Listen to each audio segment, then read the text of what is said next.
Bonjour! I'm with fabulous Dr. Kate, dear friends. You can never forget such a gorgeous, beautiful, charismatic, and extremely intelligent doctor. Dr. Kate is the best at what she does. She could advise you, she could guide you, and she could take you to new heights. We've talked in the Red Room about love. We've talked at the Ink House about family. And today, we will talk about what guides us. Woo! Success! Oh, ooh nice. la la! Dr. Kate, first and foremost, I want to welcome you with a bump of caviar because success is about the hard thing to reach in life, the most ultimate desires, which are those beautiful black pearls. Voila. Thank you so much. So we're going to double fist. This is what you should all do at home, dear friends. JCB Caviar, we double fist. Cheers. Cheers. Thank you so much for having me today. Always, Dr. Kate. How does it make you feel? Delicious. Tastes like success. So tell us about it. We got to dive in right away. The bio of Dr. Kate is right in the text. We're going to put her phone number at some stage because so many of you have been wanting to consult with her. She guides the most intricate athlete in the world, actors from Hollywood to athletes to families. She's the best at what she does. Thank you very much. Remind us, how did you start and why did you become such a phenomenal person in the world of medicine? How did I become successful in the field of psychology? That's right. Well, I think we would have to dive into the definition of success, which is the achievement of intention for what it is that you are focused on in the goals that you have in your life.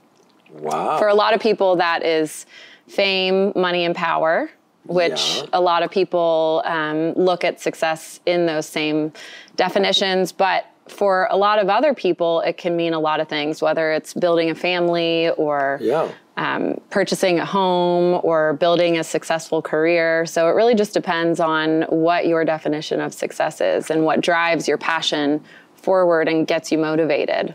And how do we succeed to define our own success?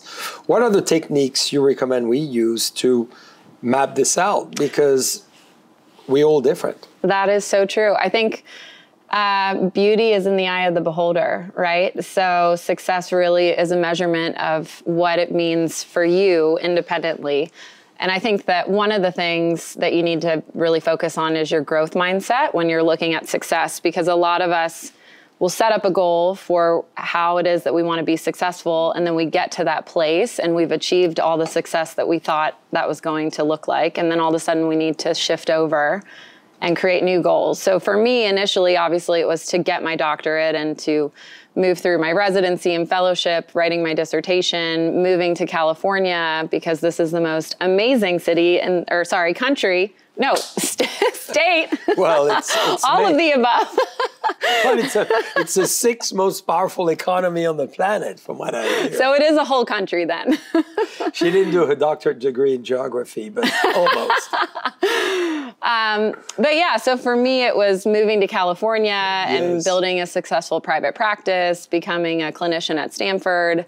And then as I've continued moving forward, I've started measuring different ways of success and what that means, because I think it's important to keep going and shift your ideas constantly. What about you?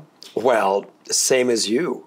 Moved to California, live a Franco-American life where the energy of the United States really take you forward and the art of the French bring you to the foundation and the heritage and the culture of what life is about, and eventually reach balance with excess. And success always comes, I believe, when you do something that you love. Don't you think? Absolutely. What do you mean by balance and success? Well, balance in a way that I believe it's important, as you just said before, to measure what is success about. For too many people, it's monetary, and then it changes who you are. So for me, success is is to constantly become more curious, to constantly become more knowledgeable, more aware, more enlightened. I just came back from a great trip in the Middle East, which I think was a successful trip, because I feel a lot more inspired and enlightened. And I love to be in that stage of mindset that I would call success in a way, similar to having more caviar. I'll take it. Because is there anything better than this, right? So what is it for you? Well, what you're talking about, John Charles, is cheers. Cheers. Is the growth mindset of success. And that looks like, actually, let me take this really quickly. By the way, I love your outfit. That is so good. Thank you. And you see that nutty characteristics? JCB caviar. What do you think of the wine, by the way? Brand new. I don't think you've ever tried it before. I have not. Honestly, it reminds me of a beautiful European vacation where I'm sitting and relaxing and enjoying myself, maybe on a beach somewhere at sunset. That's by yourself or with me? With you and Gina and your entire amazing team. Thank you. Well, that's going to be a happy family. The bottle is big enough for you, Gina. Don't worry. So what you were talking about, this growth and dynamic change and always being interested in moving forward, that is part of what drives our success pattern. So the growth mindset is gaining education and access in this space of believing in yourself and knowing that you can constantly be moving and growing. And when you are educating yourself and creating a bunch of knowledge around information, believing that if you attain that, then you will become successful. That actually creates neuroplasticity in your brain. And I know we've gone over that a few times before, but neuroplasticity is the generation of new neurons in your brain cells. So it gives us the ability to move forward, just as your motor movements or your memories start to increase. That's because of neuroplasticity. So if you have the growth mindset, then you have neuroplasticity in your brain and you're able to keep going and your brain gets bigger and bigger and starts believing in you more successfully. I like that a lot. Tell us too about positive mindset, because growth mindset leads to positive mindset or vice versa, or they work together? I think all of success works together, right? Positive mindset is your cognitions or your thoughts and keeping those in a state of positive spaces rather than negative ones. So if you are constantly in this state of believing in yourself or believing that your growth and your abilities continue to be positive, then you're able to really start shifting your emotions, and staying in a positive emotional state will help you regulate your nervous system, and it'll also help you stay fully moving forward in your state of success. And how do you succeed to do this without the use of what a lot of people abuse of, substance, medication, and all those exogenous attributes to your body that we don't need? I mean, the only thing I use personally is wine, and that's been working so far. For one, it's social support. Obviously, right? So having a community of people that value you and you value them, that's really important. I think finding, like you said earlier, finding balance. So finding extracurricular activities or things that you enjoy, such as working out or things that you're really passionate about that aren't focused on your success and your work ethic. Outside of who you are in your professional domain, those things really help you stay positive. When we're talking about your community and people that support you, do you think that you have the right type of people by your side? Great question. Are you all great? I really believe so. And I feel you see in people what you want to see. And you build characters into people that you want to extract a certain flavor of the day, the week, or the month. So as far as I'm concerned, life is a theater. So I see people as actors within the chapter of life that I live in. So I build myself a whole world of imagination and see people for who they are, but what I'd like them to be. So I literally create a Fellini world if you wish, a creative world that allows me through those characters to see people in a different light than who they may be. Do you think you bring out the positive pieces of them through that space then? I hope sometimes I do. Well, and I would wish most of the time I do, because I'm a positive person. So positive plus positive typically can be exponential, right? So that's what I'm always seeking, is everything you touch needs to turn into vibrational frequency. And I feel as when I see you, I go up in frequency. That's why I love to see you. I don't see you enough, of course. But that's what I seek for into people as well. And what I attempt to always do is not just bring to people financial success or the typical success we tend to outline, but energy. For me, that's the most important contribution that I believe I can somehow bring to others and to a community, is that je ne sais quoi that you feel into a different state of mind. That's the exercise I personally enjoy the most. So I have never actually told you this, I don't think, but Tell me what you never told me.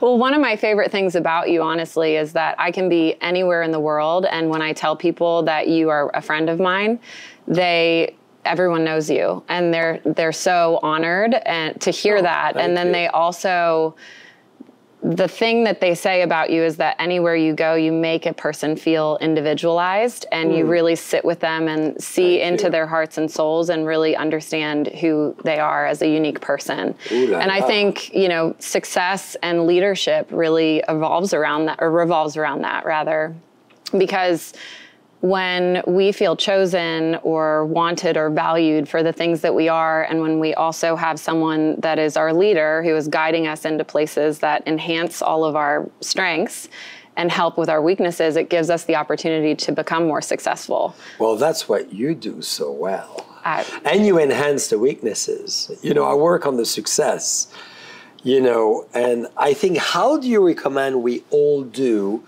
as we define our success? We obviously define our weak points. So how do we succeed to balance them, work on one without letting the other go too far out? So we create what we could call a disequilibrium. So strengths and weaknesses are also a mindset, right? Because obviously we're better at some things, but the things that we're not wonderful at don't necessarily have to be weaknesses. And when I'm working with patients, a lot of times we talk about, if we reframe your ideas about what your weaknesses are they really as scary? Are you going to be scared to move forward and try things that maybe you have chosen not to do because of your fear or your avoidance?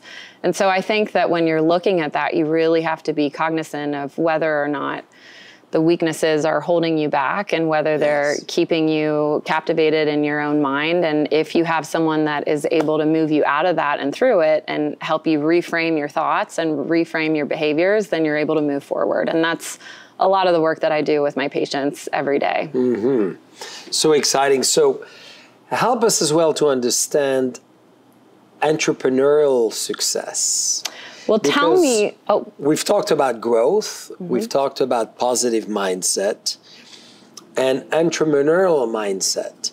What does that really mean? Because I know it's a word you use a lot to define success as well. And you deal with a lot of phenomenal entrepreneurs, whether they're in business or they're athletes or they're leaders in their field.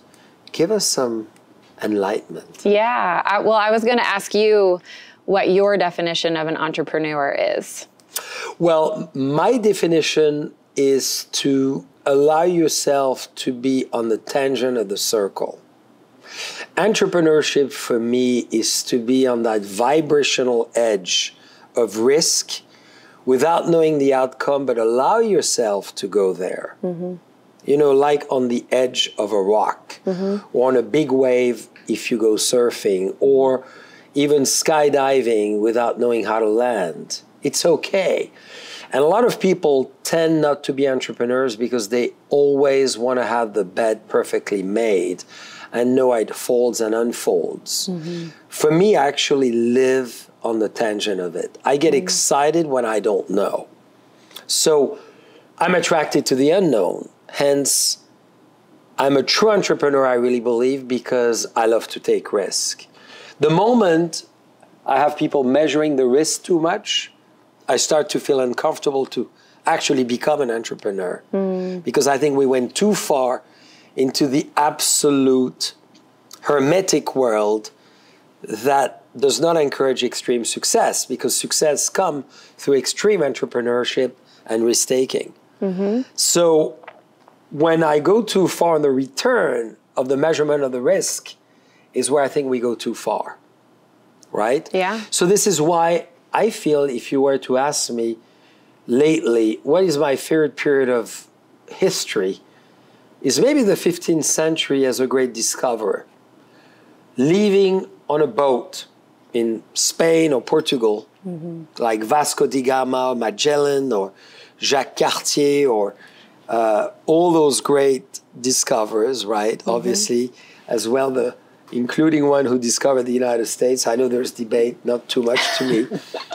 Is to go on that boat, you leave the compass. Yes, you guide it through the ebb and flow of the ocean. You eventually keep a direction, but you allow yourself to discover left and right new territories, new islands, and new tribes, and new culture. So I love this aspect of it. And I feel, personally, I'm very attracted to that form of success. And whatever I learn throughout the process is what I call success. Because of that, extreme entrepreneurial idea that I'm very far away from the mean. I allow a big standard deviation to guide me there. Yeah, it's the journey, not the destination. Correct. For you. Yeah. That's right. I think also what you're talking about when I'm working with patients, we talk about, getting up to the cliff, like you're running up to the cliffside, and then all of a sudden you have the opportunity to dive off and jump and believe, or you stop and wait.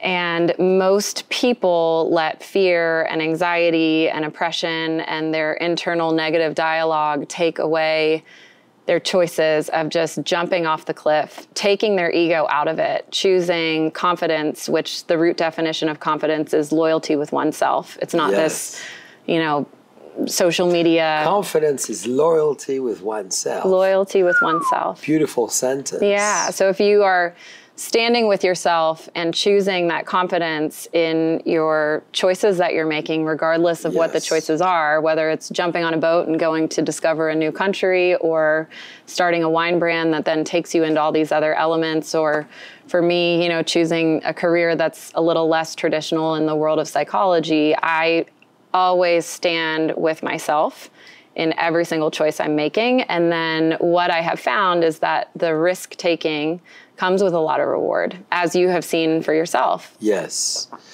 How do you succeed yourself as the ultimate teacher of all that to keep the journey and the destination as you want them to be?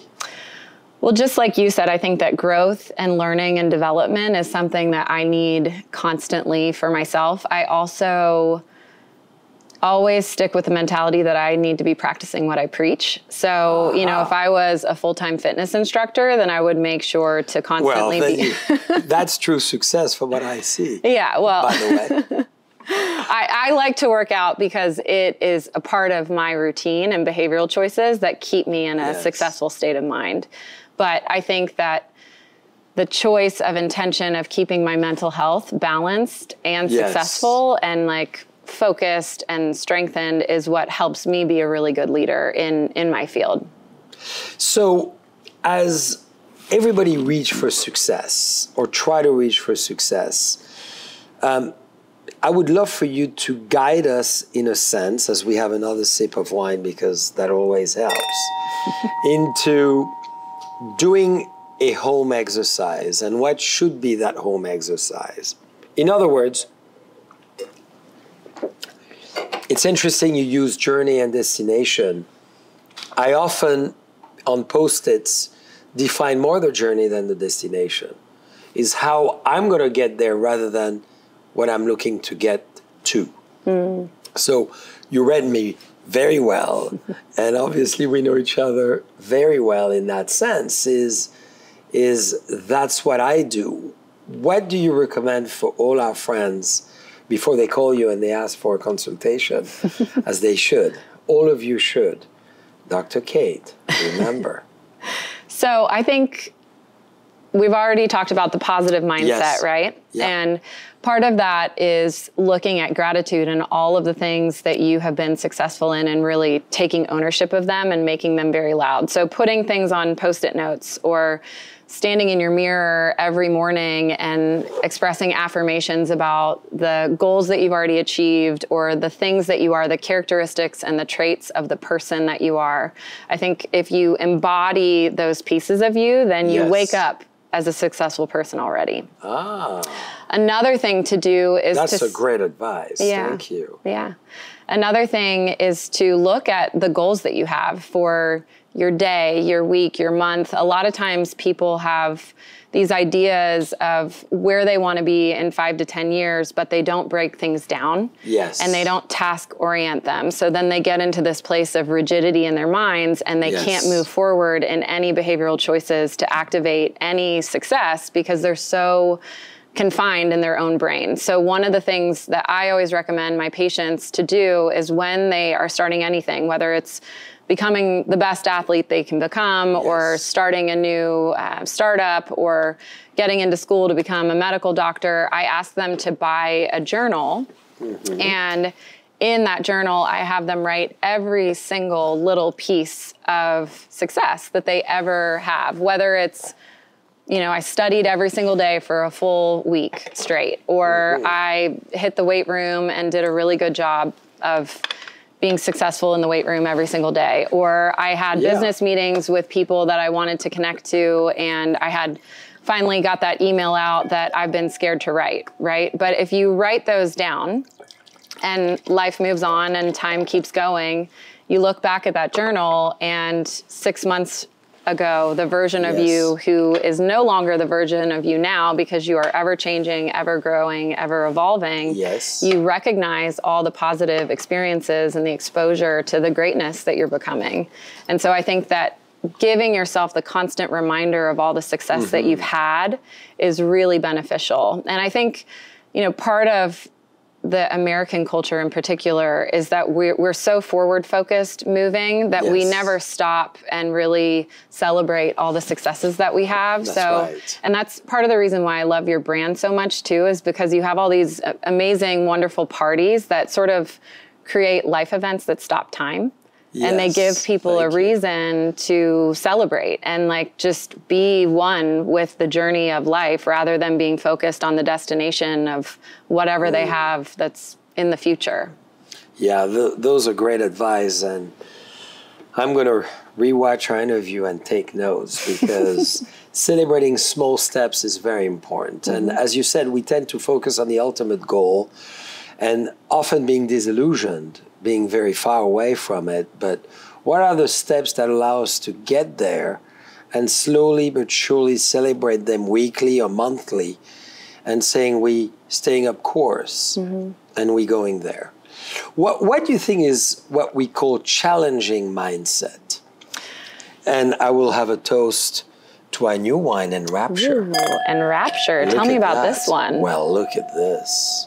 Ooh la la. Beautiful. I love that. Entrancing, synergistic, and obviously vibrational.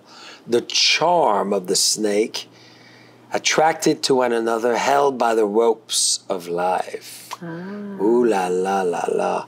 With that, too, we're celebrating great success as a discussion. This is the supreme. I'm glad you changed hands.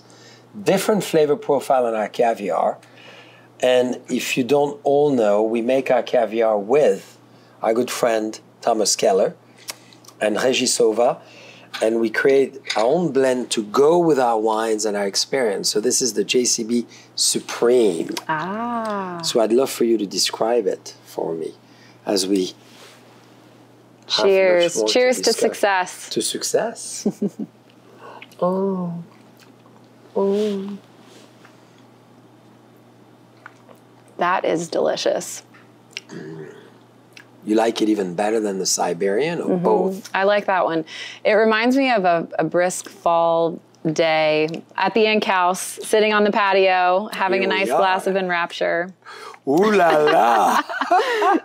Bring the ropes! With a Burberry scarf on, enjoying watching the leaves fall. That's what it reminds me of. Well, you're going to need a companion for that one. We'll ask Gina to join you. Absolutely. I love her. So as you described, because I interrupted you, I'm going to make you a different style. Dear friends, when you get our caviar, simple, beautiful chip, pure, crème fraîche, and now supreme. So this is another great one.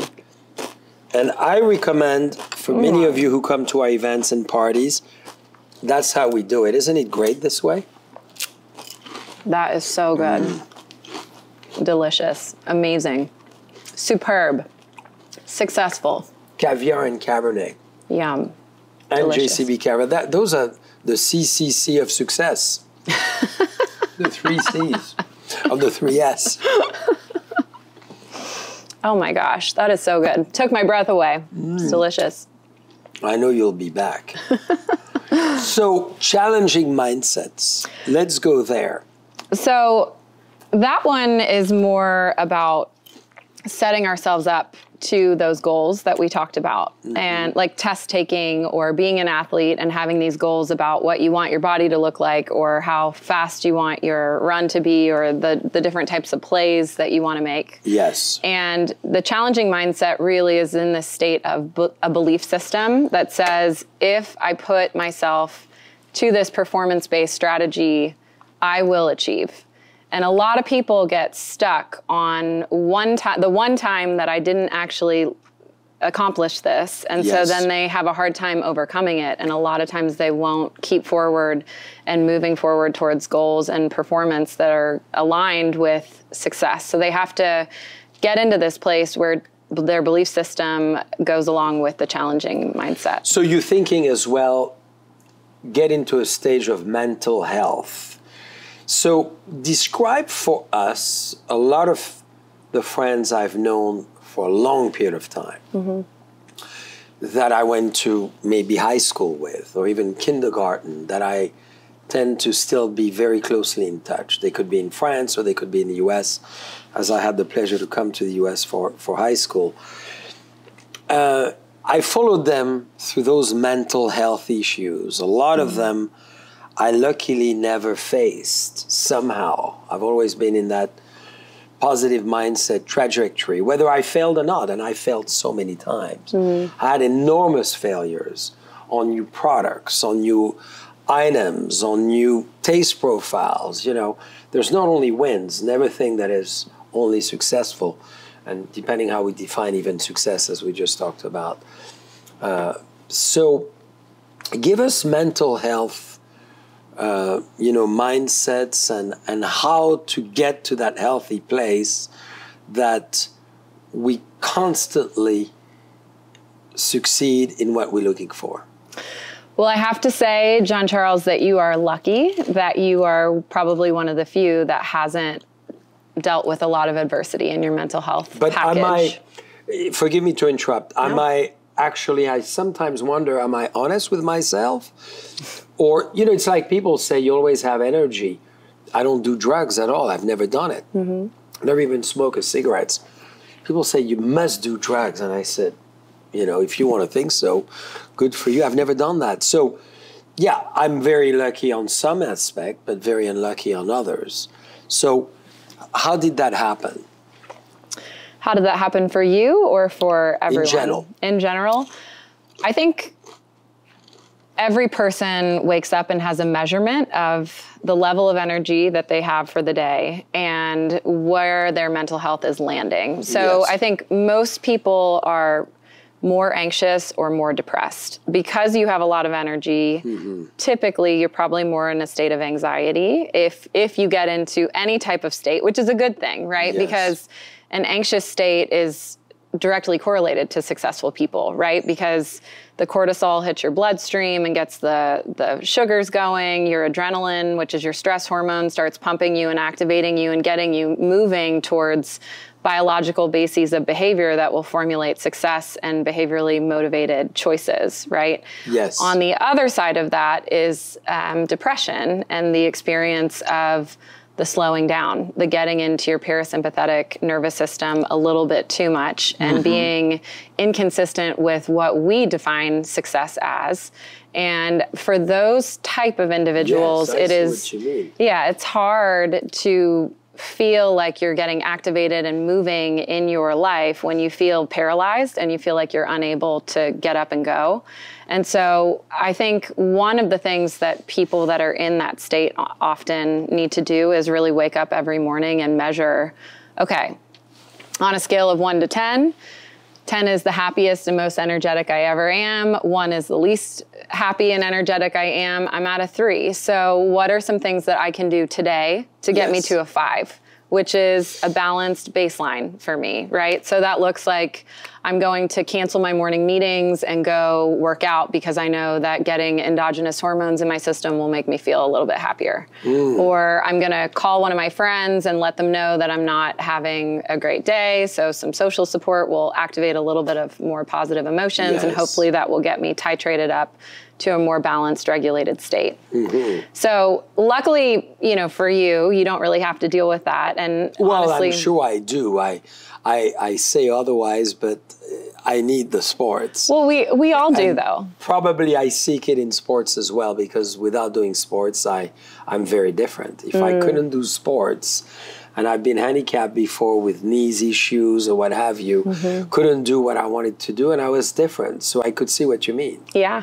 Well, it gets your body regulated, it gets you energized, it moves you into a more positive framework in your mind, and it gets you rebalanced and refreshed. And I think that everyone has different ways that they activate a little bit more of engagement and happiness, but it really depends, depending on what makes you motivated and what gives you that bump of energy. So what would you give as a great advice to all our friends with us today? And we have many friends that are very successful and many friends who think they're not and who thinks they can never reach success. This is why the topic we've chosen is so unique and that you've decided to talk about. So what do you want to tell them? Besides calling your phone number, because I think Dr. Kate is the one, dear friends, you need to consult with. You have the opportunity to train your mind into becoming your best friend, whether you believe that or not. When you reframe your thoughts, when you make choices that align with your confidence, like we talked about, when you choose people around you to help you move forward and empower you, you will change your mindset, reframe your thoughts, get to a happier, more stable, more balanced, successful place. You are the only person that can do that for yourself. And, you know, a lot of my patients come to me because they are really successful, but they don't necessarily believe in themselves because they have imposter syndrome, which is... What is that? Imposter syndrome is a false narrative in your head about the lack of ability to do anything. And it's not true. It's a false mindset that needs to be debunked, defused from your system, and rewired into a state of believing in yourself. And I think that, you know, in psychotherapy or in spending time with people that believe in you and surrounding yourself with a community that says, you can do this, I fully see what you're capable of, like that will help shift and change you, even if you don't necessarily believe in yourself every single day. Powerful, dear friends. I know I needed that few seconds of silence. And maybe Dr. Kate needs a little more enrapture. I will take it. Thank you very much. Well, Dr. Kate, as so well spoken you are, you need to define this wine for us within the concept of our own success. Tell us about enrapture within the ideas of Well, I will tell you something else you don't know about me. Every time that I have a successful professional... Ooh, that's very wonderful. Every time that I have a successful professional experience, I actually pop open a bottle of JCB. Really? Yes. Oh, well, that must happen every day. Not quite every day. You have success in the morning, at lunch, and at dinner. I know that. As human beings, life is forward motion and it never stops. We're ever moving. And so we have to create memories and life events that slow us down, and celebrating with things that give us joy and permission to make us feel really excited or decadent or, wonderful. Those are the things that then create our memories that we hold on to forever. So for me personally, I pop open a JCB bottle because it makes me feel fabulous and connected to people that empower me, and makes me feel happy, obviously, because it's wine and delicious. And so that is what I do when I come to really wonderful successes. Well, dear friends, don't wait till you reach success to pop up a bottle of JCB. You doing along the way, the journey allows you to reach the destination. Well, Dr. What do you Kate, do to celebrate your successes? I think of Dr. Kate, and I'm already successful. I talk to you. That was so much fun, Dr. Kate. Thank you so much. And dear friends, I'm not here just to promote a great friend, but this is so exciting to be able to have those great discussions with one of the top of the world, one of the biggest advisors to all of us, Dr. Kate. And I use the word advisors because the medical term of psychology or psychiatry could be sometimes a little scary. And I think people need just recommendation, advice, someone to talk to and be guided in their journey. And this is what you do magnificently well. Thank you. So we're so honored to have you part of our friends and for you to come back again after love, which we've talked about, after family, we've talked about success. What's going to be the next topic? I don't know. We will definitely come up with a plan on that to continue succeeding. Somehow, I won't say I have some ideas. Ooh la la. I will be back, it appears. I'm going to give you a hint. Wine is an aphrodisiac, but there's more to it.